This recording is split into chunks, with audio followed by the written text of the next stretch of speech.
देखो, ज्ञान शब्द की परिभाषा की गई है। ज्ञान किसे कहते हैं? ज्ञानम यथार्थ दर्शनम। जो जैसा है वैसा ही दिखना चाहिए, वैसा ही तुम्हारी समझ में होना चाहिए और उसी प्रकार का व्यवहार आपको करना चाहिए।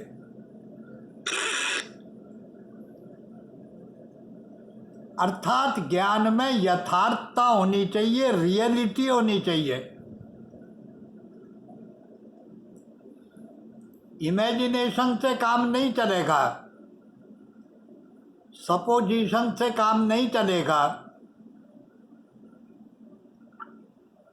हमने कुछ कन्विक्शन बना रखे हैं, उससे काम नहीं चलेगा। ज्ञान की पहली कसौटी है समत्व होना चाहिए, सादृश्यता होनी चाहिए। जैसा मैं हूं वैसा ही ये व्यक्ति है जो मेरे सामने है। हम दोनों सादृश्य हैं।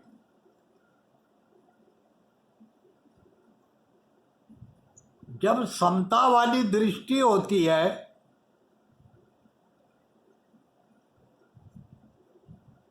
तो आचरण धर्म युक्त अपने आप हो जाता है। धर्म को पढ़ने की जरूरत नहीं पड़ती,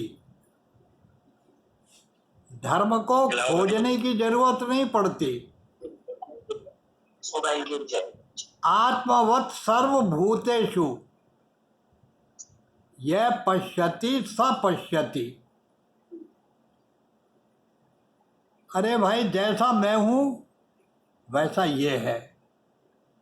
जैसे मेरे सुख हैं वैसे इनके सुख हैं, जैसे दुख मेरे हैं वैसे दुख इनके भी हैं।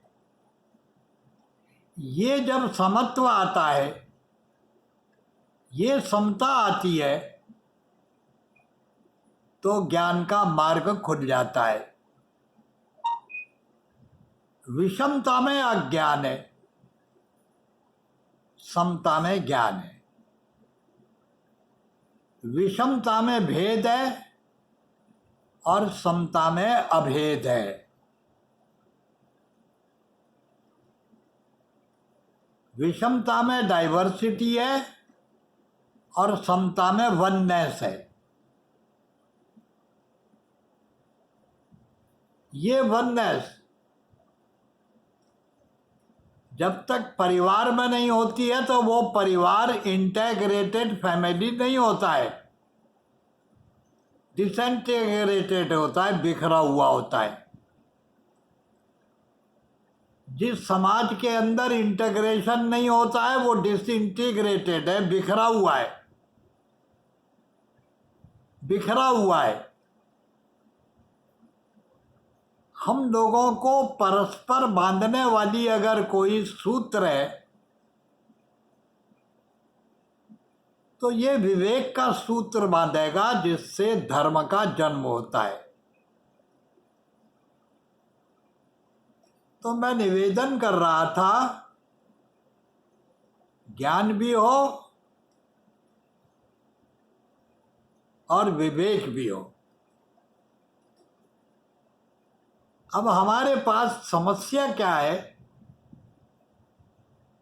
हमारे वर्तमान युग की, आज की मानव चेतना की प्रॉब्लम क्या है? ज्ञान है हमारे पास, आजकल आप देख रहे होंगे टीवी पर चाइना और अमेरिका में टेंशन चल रही है।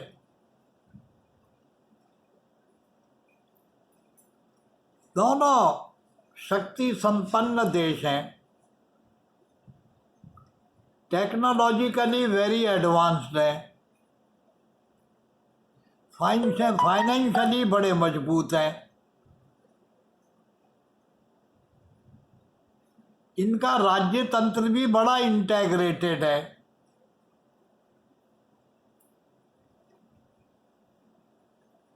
लेकिन जब दोनों बात करते हैं तो समष्टि के नाश करने वाले आयुधों की, शस्त्रों की बात करते हैं। ये अपना बड़प्पन काय में दिखाते हैं कि हम कितने विध्वंसक हैं, कितना बड़ा सर्वनाश मैं कर सकता हूँ। ये अमेरिका दिखाना चाहता है और यही चाइना बताना चाहता है कि मैं सर्वनाश कर सकता हूँ। हो सकता है इस दौड़ में भारत भी जुड़ जाए कि मैं भी दिखाऊं तो मैं क्या कर सकता हूं। ये सारे मिलकर सर्वनाश का आयोजन कर सकते हैं। सच बताइए, इतने ज्ञानवान लोग हैं, हाईली टेक्नोलॉजिकल एडवांस सोसाइटी है, या इनका सारा का सारा सिस्टम हाईली टेक्नोलॉजिकल है, कॉम्प्लिकेटेड है, कॉम्प्लेक्स है, राजनीति के बड़े भारी ये पंडित हैं और एक दूसरे का सर्वनाश करने का आयोजन तैयार कर रहे हैं। अगर युद्ध हो गया तो इनसे पूछो कि कौन तो जीतेगा और कौन हारेगा। न कोई हारेगा न कोई जीतेगा, सर्वनाश का आयोजन होगा। ज्ञान तो है, विवेक नहीं है। और जिन लोगों में विवेक था, जो शांति की बात करते हैं, वो केवल आदर्श मूलक ही माने गए हैं कि व्यावहारिक नहीं है। अगर आज गांधी की शांति सेना की बात करी जाए, विनोबा जी की, भूदान की जगह राष्ट्रदान की बात करी जाए, जो अधिकार आपने निरंकुश राजनीतिक दृष्टि से अपने काबू में किए हुए हैं, उनके दान करने की बात की जाए, आज आदमी से कहा जाए कि तुम अपने जिन अधिकारों को लेकर के एक दूसरे का सिर फोड़ रहे हो, जरा अपने अधिकारों का कुछ अंश दान करो ना, और कुछ अंश कर्तव्यों का बढ़ा लो। अधिकारों का थोड़ा दान करो और कर्तव्य को बढ़ाओ। अगर ऐसा उपदेश आप करना शुरू करें तो लोग कहेंगे कि ये एस्केपिज्म वाले हैं, प्रतिगामीवादी हैं, ये पीछे चलने वाले हैं, आगे बढ़ने वाले नहीं हैं, दकियानूसी हैं, बेवकूफ हैं, जाने कहाँ की बात कर रहे हैं। जो जितना शक्तिशाली राष्ट्र है उतना ही डरपोक और कायर है, और जो जितना कायर है उतने ही बड़े विध्वंसक अधिकार आयुधों का, शस्त्रों का निर्माण करता है।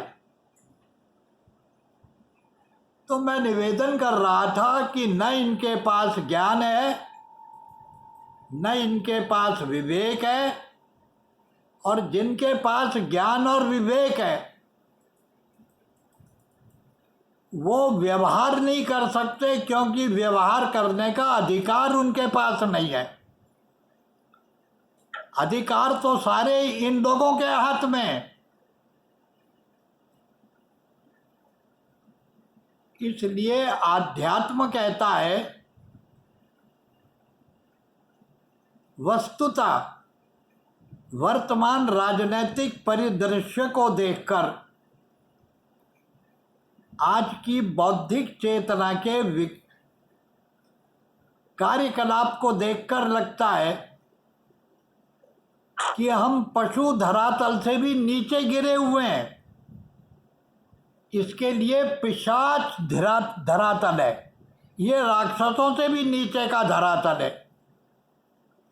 राक्षसों का अपनी कुछ मर्यादा तो थी, दैत्यों की मर्यादा थी।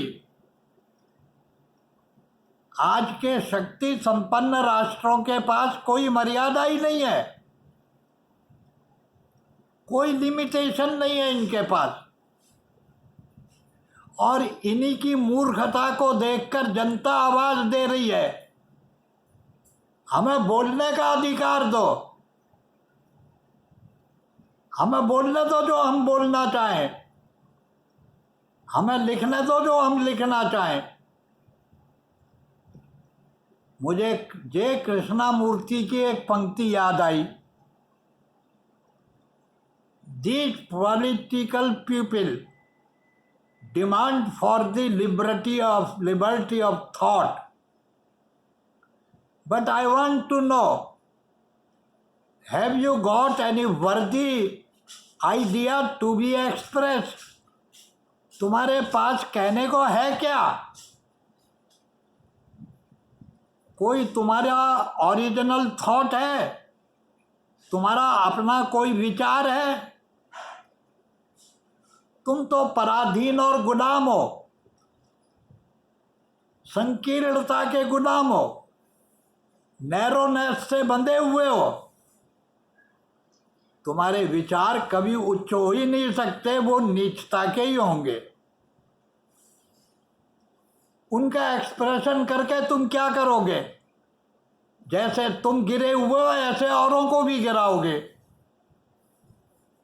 तो मेरा कहने का अर्थ है, न व्यक्ति ने कहीं अंकुश लगाया अपने ऊपर, न समाज में कहीं अंकुश है, न राजनीति के ऊपर कोई अंकुश है। और जब कोई अंकुश नहीं होता है तो चाहे राज्य सत्ता हो, चाहे आपकी जीवन सत्ता हो, चाहे आपकी पारिवारिक सत्ता हो, निरंकुशता हमेशा अराजकता को जन्म देती है, अशांति को जन्म देती है, अकाल मृत्यु को जन्म देती है, दुर्भिक्ष को जन्म देती है। इन सब का इलाज मेरे मित्रों नहीं मिलेगा राजनीति में। कहीं पे भी चले जाओ,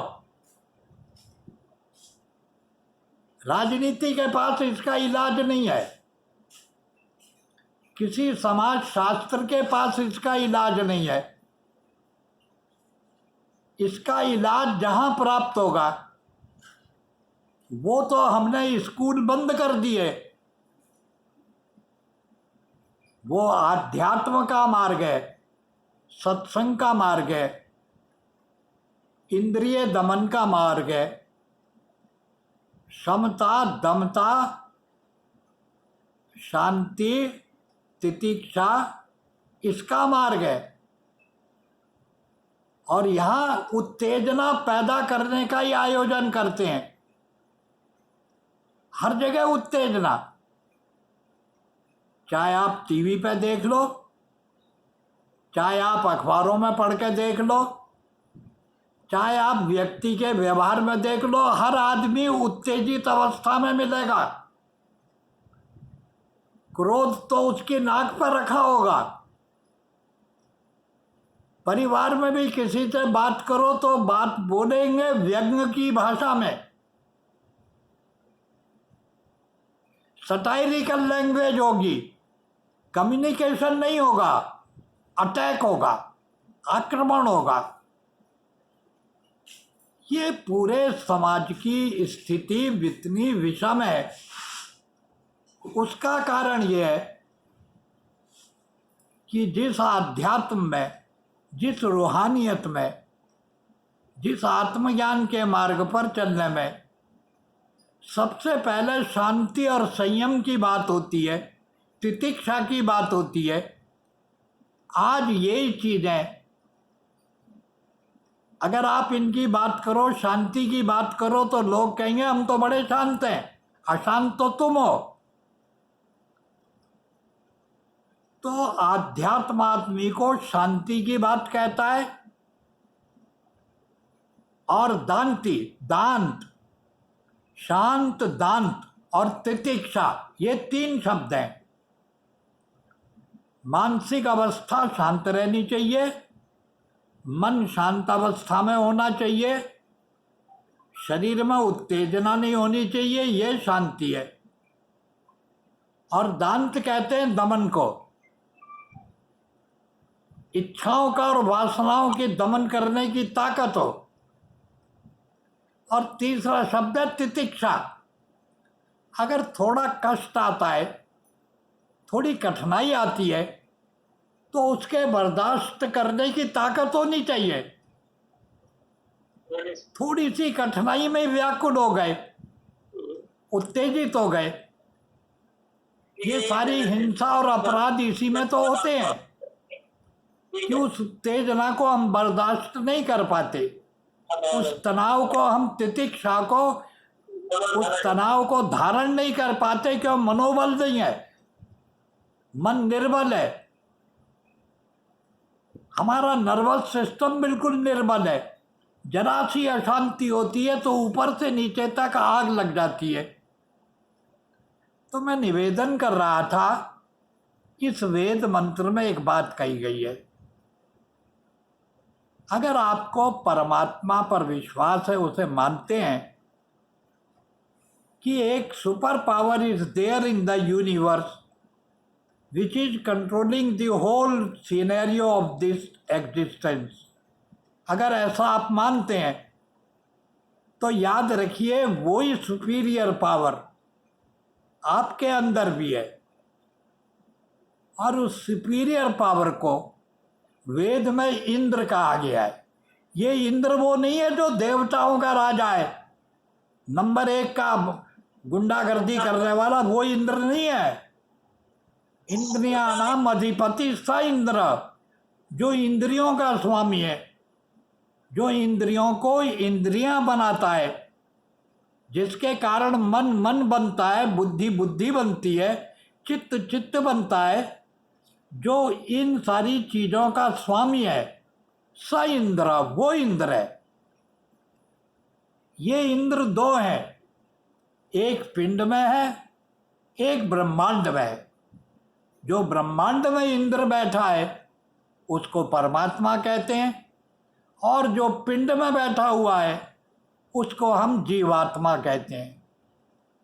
ये जीवात्मा पिंड में बैठा हुआ इंद्र है और परमात्मा ब्रह्मांड में बैठा हुआ इंद्र है। ये वेद मंत्र कहता है, अरे मनुष्य तू घबरा मत, तेरी आत्मा के अंदर परमात्मा की व्याप्ति है, तेरे पास इंद्र बैठा हुआ है। सखेत इंद्र वाजिना, अरे तू अकेला नहीं है, इंद्र की संगति में है, उसकी फ्रेंडशिप में है। सखेत का मतलब है फ्रेंडशिप।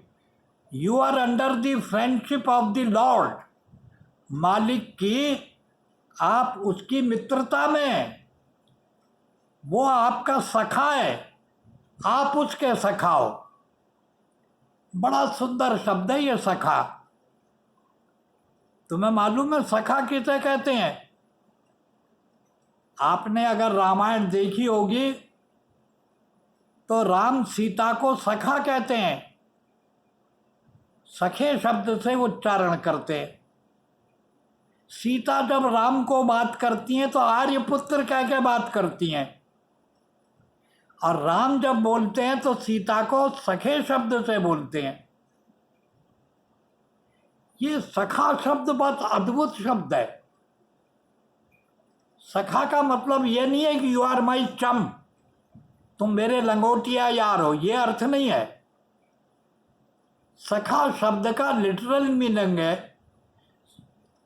कि सम्यक प्रकारेण परस्परम अनावृतम ते सखा, जो 2 जने आपस में बिना पर्दे के बैठे हैं। मेरे सारे भेद तेरे आगे खुले हुए, तेरे सारे भेद मेरे आगे खुले हुए, तू मुझे खूब जानता है, मैं भी तुझे खूब जानता हूँ। सिर्फ एक गड़बड़ हो रही है, ये जानने वाली जो अवेयरनेस है ये मेरी इंद्रियों से जुड़ी हुई है, संसार से जुड़ी हुई है। हे प्रभु, तेरे से जुड़ी नहीं है। तो यहाँ वेद एक प्रश्न करता है कि अगर तू इंद्रियों को परमात्मा से जोड़ेगा तो तुझे एक चीज अनुभव होगी कि तेरा मित्र जो परमात्मा है वो कैसा है? वाजिना, सारी संपत्ति का स्वामी है, सारी शक्ति का स्वामी है। और जो अनंत शक्ति और संपत्ति का स्वामी तेरा मित्र है, तो माँ भेमा, तेरे को जीवन में भय नहीं होगा, शंका नहीं होगी, सिक्योरिटी ऑफ फ्यूचर होगा कि मेरा परमात्मा मेरे साथ है, मैं परमात्मा के साथ हूँ। हम दोनों एक मित्रता में बंधे हुए हैं, हम दोनों मित्र हैं, सखा हैं।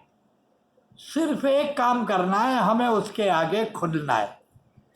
हमने जो बंद कर रखा है अपने आप को, सीमाओं में बांध रखा है, संस्कारों में बांध रखा है, वासनाओं में बांध रखा है, इच्छाओं में बांध रखा है, आकांक्षाओं में बांध रखा है। हमने अपनी जिस प्रकार की मांग से उसे बांध रखा है, अगर एक बार चीरहरण हो जाए, जैसा भगवान ने गोपियों का चीरहरण किया था, ऐसे अगर प्रभु हमारा चीरहरण कर दें तो मेरे मित्रों, वो और हम तो एक ही हैं और एक ही जगह बैठे हुए हैं। तो मैं निवेदन कर रहा था, सखेत इंद्रवाजिना माँ भेम, मत डरो। ये संसार कैसा भी हो, स्थिति कैसी भी हो, परिस्थिति कैसी भी हो, सर्वज्ञ सर्वशक्तिमान तुम्हारे साथ बैठा हुआ है, वो तुम्हारा मित्र है। और एक बात बताओ, क्या जब जरूरत पड़ी है तो उसने तुम्हें नहीं दिया है? क्या तुम जो आज तुम्हारे पास है सब लेके आए थे क्या? श्रीमान नंगे आए थे बिना कपड़ों के, कुछ लेके नहीं आए थे। और उसने कितना दिया? आज परिपूर्ण हो, भरे हुए हो, चारों तरफ से भरे हो। कितना दिया है उसने? अब तक दिया है, मुझे 90 साल तक दिया है, अब आने वाले 2-4 साल नहीं देगा क्या? जिसने 90 साल दिए वो आगे 4 साल नहीं देगा क्या? माँ भेम, अपना भविष्य का भय मत करो। भविष्य तो तुम्हारा सुरक्षित है, बस एक शर्त है, जरा वर्तमान को देख लो, तुम कहाँ खड़े हो। अगर तुम वर्तमान में अज्ञान में खड़े हो तो भविष्य कुछ नहीं है। चाहे आपके पास कितना पैसा हो, कितनी औलाद हो, कितने बच्चे हो, कितने आपके पास हैव्स हो, चाहे कितनी भी आपके पास असेट्स हो, कुछ भी नहीं है आपके पास अगर आपके पास उसका बल नहीं है। तो मैं निवेदन कर रहा था कि हमारे पास ज्ञान भी हो, विवेक भी हो और व्यवहार भी हो। जब ज्ञान, विवेक और व्यवहार की त्रिपुटी बनती है तो ज्ञान भक्ति में परिवर्तित हो जाता है और भक्ति अपने आप वैराग्य को जन्म देती है। ये मार्ग है जिस मार्ग से आत्मकल्याण होगा, दूसरों का भी कल्याण होगा। अब बताओ, ये राजनीति में कहाँ मिलेगा आपको? किस समाज शास्त्र में मिलेगा?